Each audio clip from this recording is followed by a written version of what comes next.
I've done a lot of driving on this tractor in Farm Sim 22 off camera. I got a paper for Girl Scouts, but I forgot to show Mom. Okay.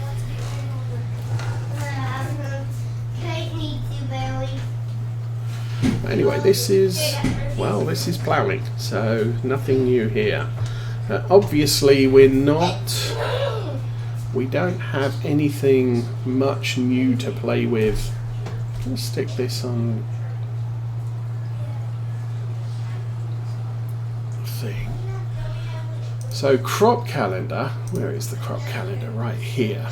We have July through September to harvest, so we've got another month to harvest all of these products, which normally we don't. There is some planting in March and April for the winter. You've got winter crops and spring crops of the same type. There is no sugarcane, there is no cotton. There is everything else though.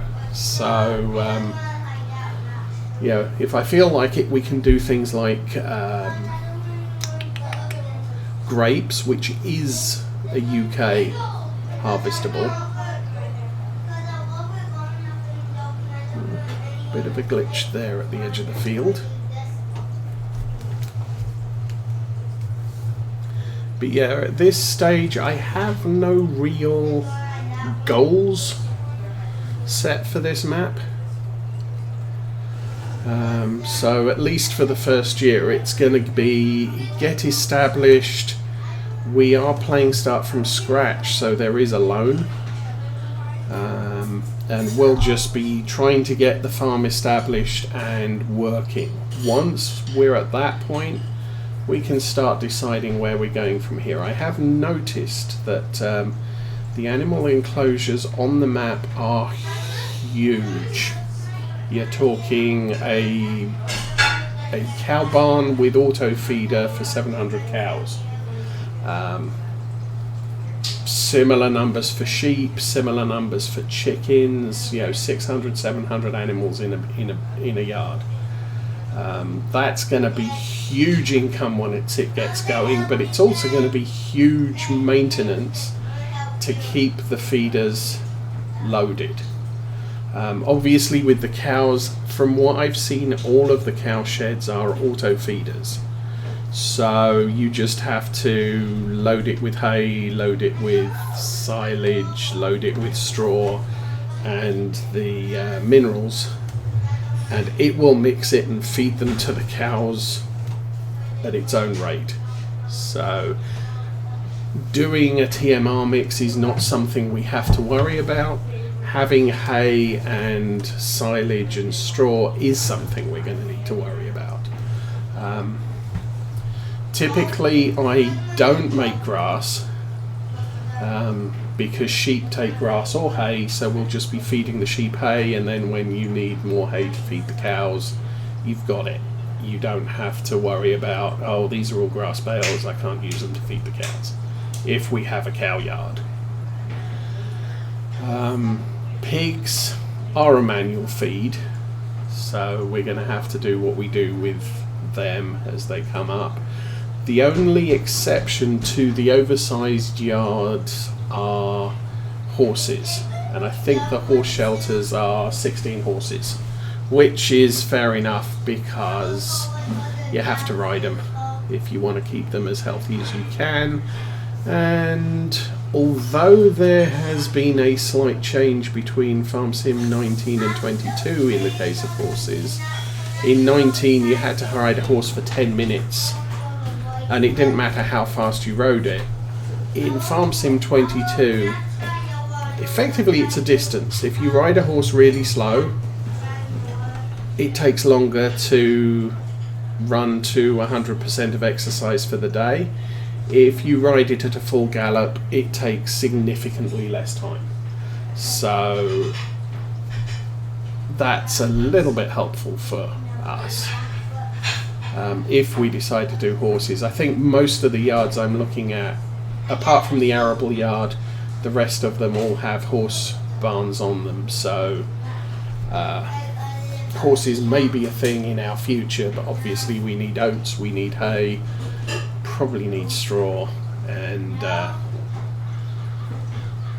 so that's a ways off. We're not, as far as I'm aware, we won't have any crops to harvest this year. If I take the farm in the lower left corner, obviously with the round map, I have no idea which way that is. Actually, I do. Over there somewhere, there is a farm. If we take that one, it comes with 2 grass fields. I think one is a cow pasture and the other one is a horse pasture. And all the fields surrounding it are grass. So we're not going to have arable stuff there. However, I am thinking that grass is a good crop to start with because you can harvest it 3 to 5 times a year, I think, depending on whether you go for full growth or sufficient enough to harvest. So that's a lot of income you can build up over the course of a year. I don't know that we own the BGA, and I don't know how much the BGA costs.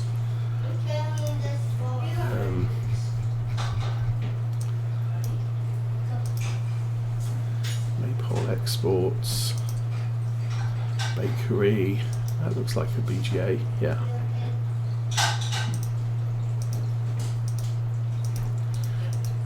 Okay, you can't buy the BGA. So presumably the BGA is available for use. Unless there's a special click on a vacant area of the map and you can buy the entire map for $0. I have this sprinkler here, but you can't even see it. Or at least you can buy the map that's not fields.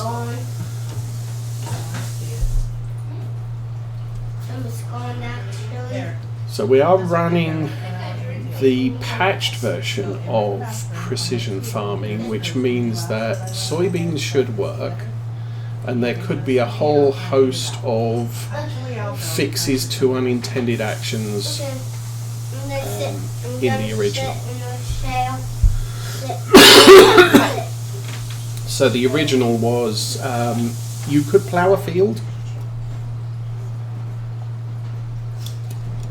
which technically gives you 0 points for tillage, but then you could use a direct seeder on the field, which would then give you maximum points for tillage. So that seems to have been an unintended effect. Obviously, using a plough you don't get weeds, so you got 0 for weed treatment, but you could come in with a see and spray sprayer with herbicide, turn it on for 3 seconds and turn it off, and it would then count, yes, you've done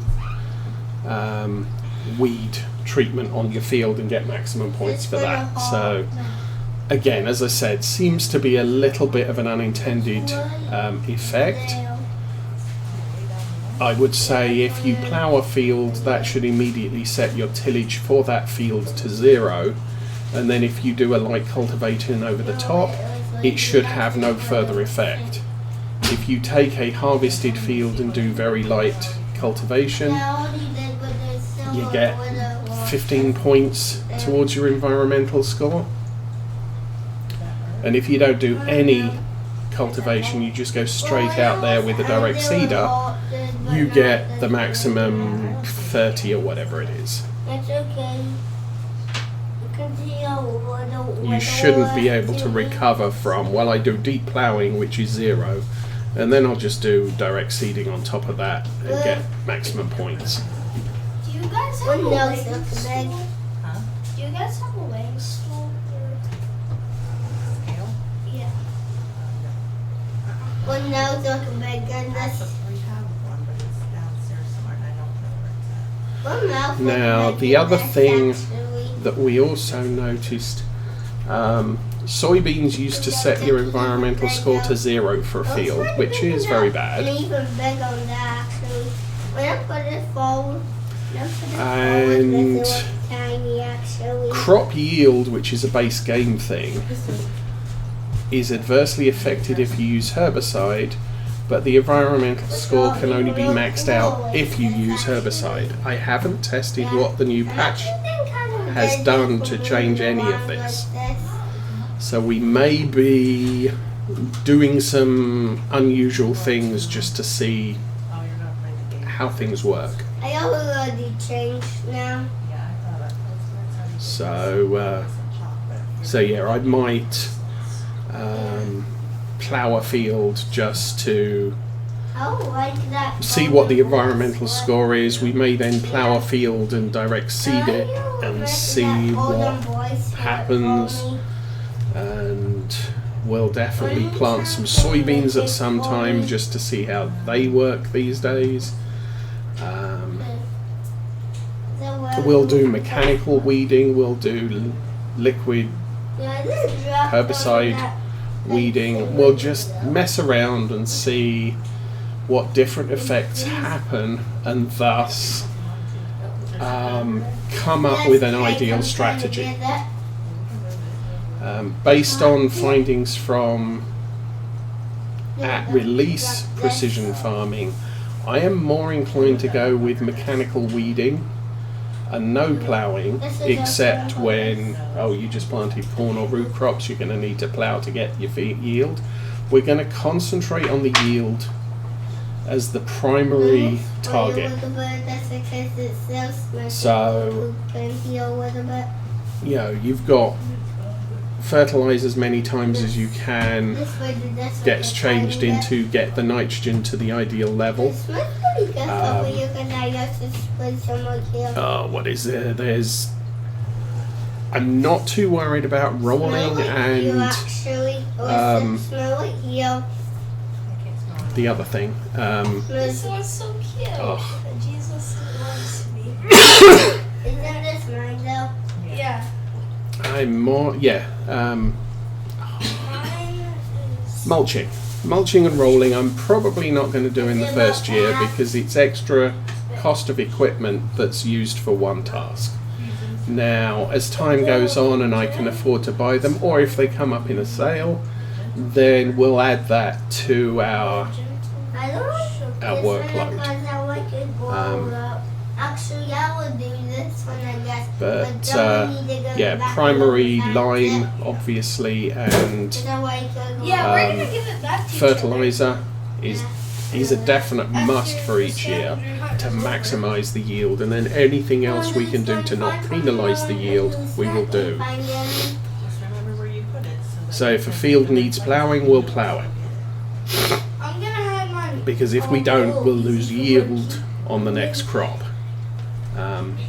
Now it may adversely affect our environmental score, but the environmental score affects our bonus for the entire farm. Now that includes income from jobs, income from crops, income from everything. So right at the moment I could really do with a good environmental score, but because we've just started, it's 50. And I've got no way to improve it right now. Especially since we don't own any land. But as time goes by, obviously we'll try and maximize that, but that's secondary to yield. Because I believe that if I get minus 20% yield, that's a worse penalty than not having 2 or 3% income bonus.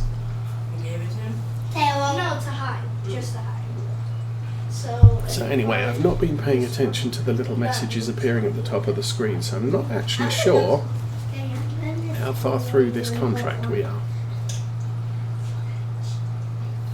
What I might do when we get to this end... We can't find our own. That's the thing. So I have to find yours. You have to find Marky's, or you have to find mine, something like that. Yeah, when we get to that edge, I'll probably run down this line. Just tidy off the edge of the field. Remember where you put it too. Yeah, I know. I'll remember, even though I don't know where I'm gonna put mine. I know can only have them in the backyard. Okay. You need to grab the laundry stuff first. I did. Yeah. Anyway, one of the things, obviously, most of the time when I do ploughing, I usually use a worker because it's just a long, painful job. And the next field's even bigger. We don't have the big Lemkin plough. Is the big Lemkin plough even a thing? It's, yes, that's the plough I like. It's 300 horsepower requirement, but it covers ground a lot quicker. Although this thing is a lot easier because it's direct mount on the back of the tractor, so you can place it where you want it. The Lemkin tends to drag and is not quite so easy to... I tend to find with the Lemkin I am driving backwards and forwards and just trying to get it positioned, and you spend more time turning around and positioning than you do actually ploughing sometimes. So I usually have two ploughs, one about this size that I can put on a smaller tractor that I can use for accuracy, and I just send the Lemkin out on a worker to just go plough that field and do the best you can, and I'll fill in all the gaps later. Anyway. And of course we're not getting paid a lot. There's a couple of fields with herbicide on. Okay. We're not getting paid a lot for these. We're going to get 13,000. So 513,000 to start the farm with isn't too bad. The other reason I'm not starting the farm today as August is there weren't any tractors in the sale. And I'd like to see if we can get ourselves a slightly bigger used tractor. She can help him. Just so that when we do the work, it's going to be a little bit quicker because we can use slightly larger equipment. Although again, our budget's limited, so buying the slightly larger equipment is not necessarily going to be something we do on day one. What size is it? My plans are likely to get a small, well fitted out tractor. So one with the crop sensors and everything else that we can do spraying and precision work in, possibly with a front loader, and then have a big tractor that can do the bulk work with larger equipment. Although the equipment we get at outset, as I said, may only be 4 to 6 meters wide. It'll be nice to have a tractor that we could easily expand the farm equipment by just saying, hey, I can fit an 8-meter seeder to this tractor and it's going to be able to haul it, as opposed to a lot of the original sort of Elm Creek and... is it Elm Creek? Yesterday, and Holt Baileron, you had 190 horsepower tractors, and most of the equipment, 3 to 4 meters, and if you wanted to put a 6-meter drill on the tractor, you needed 250 horsepower. So step one was you have to upgrade your tractors before you can start expanding your equipment. I kind of like to be in the situation where my tractor already has the capacity and I can expand the equipment, because equipment tends to be cheaper. Obviously the downside of that is the maintenance cost on a big tractor is going to be far higher than the maintenance cost on a sub 200 horsepower tractor, especially one of the older pieces of equipment like the Massey Ferguson 3370, whatever it is. It's 190 horsepower, it's a good tractor, but it's older and thus cheaper and thus less to maintain, because maintenance is based on the value of the tractor at purchase. It used to be based on the value of the tractor when the game first came out, which was kind of silly because you could buy a 200,000 horsepower tractor, or sorry, $200,000 dollar tractor, and the maintenance on it would be 10,000, and then over the course of time, the value would go down. So by the time it was worth 50% of its value, the maintenance cost was 50% of what it started at, which is a little bit ridiculous because, if I've got a 20-year-old tractor, I'm going to have to hunt for parts. The parts are not necessarily always fully available, and so it can be a little bit more expensive to get them. Obviously, oil and spark plug, no, not spark plugs because they're diesels, but yeah, the consumables don't necessarily go up past inflation because everybody uses oil filters and fuel filters and everything else, and they're pretty standard. The only thing was obviously the older the tractor got, the more frequently you had to pay the maintenance bill. So it never got cheaper, but it never got more expensive. And when they patched the game, I think the first time round, they changed the maintenance cost on tractors to reflect the value of the tractor as an at-new purchase. Which meant it always costs the same amount to maintain the tractor, and then obviously as the tractor gets older, you have to maintain it more frequently, and thus I think sort of an equity is reached in that respect.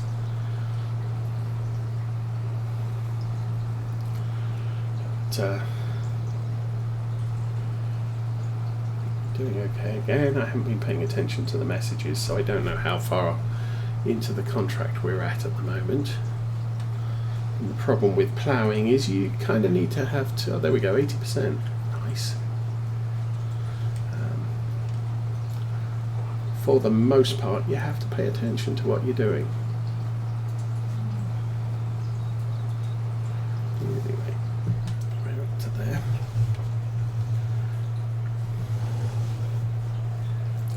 So it looks like there's some patches around this field where there isn't planted grass, it's just grass texture.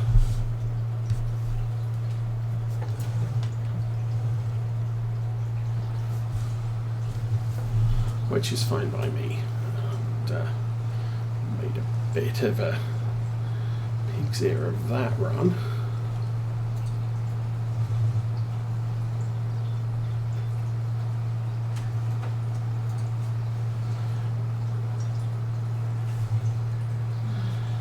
Missing the edge of this field, but really it's not a big thing.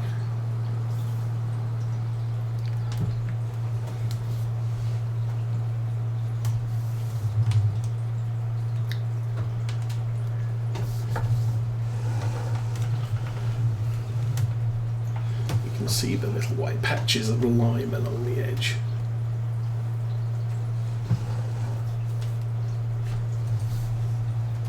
Now the what is it?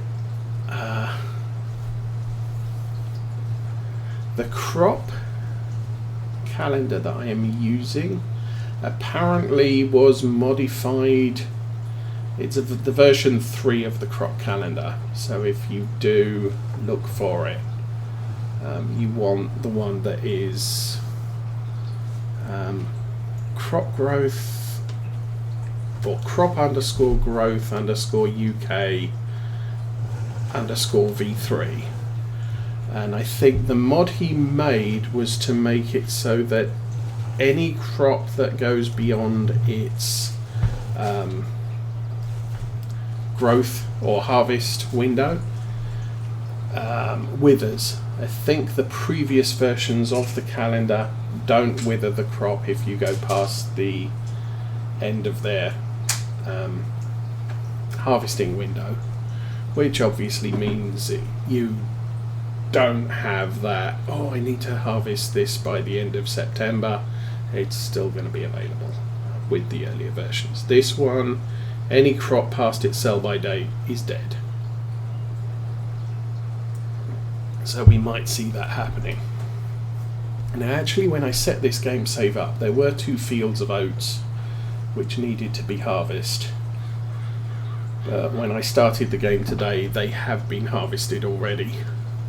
They weren't particularly convenient to any farmyard. It would have to be sort of kind of like this field was ready to harvest and my farm would be over in that corner there. And so you would have to do a little bit of driving. I tend to prefer keeping my at least initially keeping my fields close to the yard, because there's usually convenient access to a bunch of fields around the yard, which kind of silly them being owned by somebody else. So once I've settled on this is the farm we're going to start in, that'll be fine. And from that point onwards, what we'll be doing is buying fields that come up cheap. But initial setup, it is what it is. And I think at the moment most of the yards are overpriced. So we're paying 20, 30, in some cases 70% more than the actual value, which is going to be crippling on our starter starting setup. As I said, we're starting from scratch, so we don't have a lot of money and we do have debt. And we don't have any immediate crop income. So again, that's a little bit of a problem, I think.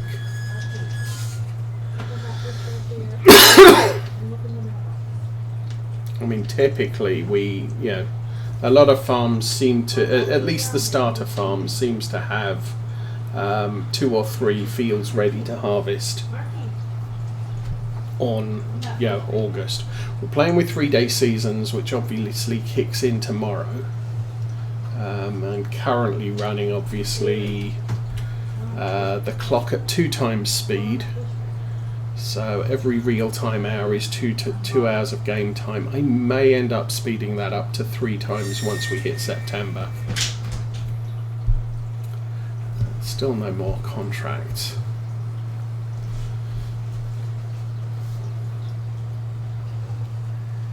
Now what I might do, as far as that baling contract is concerned, see what it is, and we may actually purchase the equipment to do that, which is not a good way to do it, because obviously I want to make sure I can afford all the land that I want, and then fill out the money with the equipment that I need. And so that will dictate, well, no, you can't have a $300,000 tractor because you just spent $200,000 on land.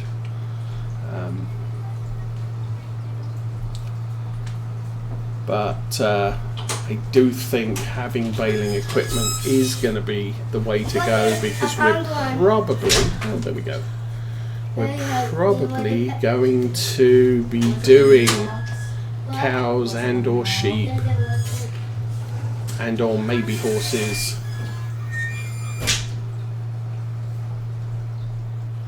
and thus we will need grass care equipment. Plus typically, I mean, with what was it, Oakfield Farm, there were a ton of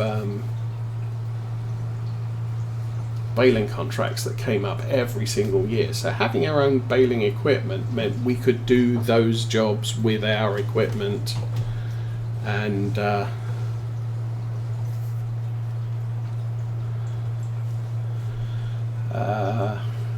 yeah, nothing to stop us making money when we could. So this here is potentially a farm we could go for. Maybe we will pull in and take a look at it.